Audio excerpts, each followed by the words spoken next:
போக போக பசியில கஷ்டப்பட்டான், பயங்கர கஷ்டப்பட்டான். புத்தி தெளிந்த பிறகு தன் தகப்பன் வீட்டை நினைத்து பார்க்கிறான். இங்கதான் இன்னொரு தீர்மானம். இங்க பாருங்க, அவன் எடுத்த தீர்மானம் எங்க கொண்டு போச்சு, என்ன பண்ணுச்சு? அவனுக்கு ஜாலியை கொடுத்தது, அவனுக்கு சந்தோஷத்தை கொடுத்தது, அவனுக்கு எல்லாத்தையும் கொடுத்தது. ஆனா திருப்ப அந்த தேசத்துல போயிட்டு அந்த சிச்சுவேஷன்ல, அந்த சூழ்நிலையில அவனை உட்கார வச்சு பன்னியுடைய சாப்பாடு சாப்பிட்டான், தவிட சாப்பிட்டான். எல்லாத்தையும் சாப்பிட்ட பிறகு அவனை உட்கார வைத்து யோசிக்க வைத்தது. எங்க யோசிக்க வச்சது? தகப்பன் வீட்டை நினைத்து பார்க்கிறான். தகப்பன் வீட்டிற்கு திரும்பி வந்த பிறகுதான் இழந்த ஸ்தானங்களை அவனுக்கு கிடைக்கும் என்று அவன் நம்பிக்கையோடு நான் போறேன்னு ஒரு முடிவு பண்றான். இதான் ஸ்டோரியே. இதான் ஸ்டோரியே. சோ இத நான் எப்படி பாக்குறேன்னா, தகப்பன் வீட்டுக்கு போகிறான். தூரமா போன பிறகுதான் அவனுக்கு தெரிகிறது, இது தோற்று போன வழி, இது தோற்று போன தீர்மானம். தூரம் போன பிறகுதான் தெரியுது அவனுக்கு. தூரமா போன பிறகுதான் எடுத்த தீர்மானத்துல, ஐயோ தூரமா போயிட்டு சூப்பரா போகுது, இது நல்ல தீர்மானம், இது நல்லா இருக்குது, அப்படியே போயிட்டே இருக்கும். ஸ்டார்டிங்ல எல்லாமே நல்லாவே போயிட்டே இருக்கும்.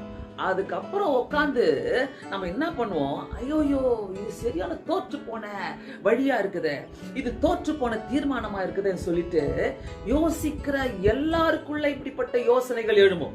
எல்லாருக்குள்ளும் ஐயோ நான் ஏன் இப்படி தீர்மானம் எடுத்தேன், நான் ஏன் இந்த முடிவை பண்ணேன். நீ எடுக்கும் போது, நீ தீர்மானம் எடுக்கும் போது எல்லாமே நல்லா இருக்கும். Everything was perfect, super. நான் என்னுடைய எல்லாத்தையும் போடுறேன், என்னுடைய எண்ணங்களை போடுறேன், என்னுடைய வேலையை போடுறேன், என்னுடைய உழைப்பை போடுறேன், என்னுடைய எல்லா திங்கிங் நான் போடுறேன். ஆனா கடைசியில அவன் ஓடி போயிட்டு வீட்டை விட்டு வெளியே போயிட்டு அவன் யோசித்ததெல்லாம், நான் தப்பு கணக்கு போட்டேன், கால்குலேஷன் தப்பா போயிட்டு தோற்று போன வழியை பார்க்கலாம். நான் கடந்து வந்த வழி நல்லா இருந்துச்சு, நல்லா தானே வீட்டை விட்டு வந்தேன், நான் நல்லா தானே முடிவெடுத்தேன், நான் நல்லா தானே இருந்தேன். இப்ப தோற்று போன வழியில இருக்கிறேன்னு, எங்க வீட்டுல வேலை செய்யற ஆட்களுக்கு கிடைக்கிற சாப்பாடு கூட எனக்கு இல்லாம நான் என்ன பண்றேன், நான் பன்றியோட தவிட நான் சாப்பிட்டுட்டு இருக்கிறேன்னு. அந்த தேசத்துல இருந்துதான் வந்த வழிய தகப்பன் வீட்டை நினைத்து பார்க்கலாம். அந்த தேசத்துக்கு போன பிறகுதான் தகப்பன் வீட்டை நினைச்சு பார்க்கலாம்.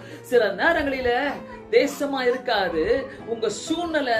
அந்த சூழ்நிலையில உட்காந்து நீங்க யோசிப்பீங்க, எந்த சூழ்நிலையில இருக்கமோ, ஏண்டா நான் இப்படி ஒரு முடிவு எடுத்தேன், ஏண்டா இப்படி என்னால முடியும் என்று எடுக்கிற முடிவுகள், நான் செஞ்சு விடுவேன் என்று நினைக்கிற முடிவுகள் சில நேரத்துல வந்த வழியை யோசித்து பார்க்க வைக்கும்.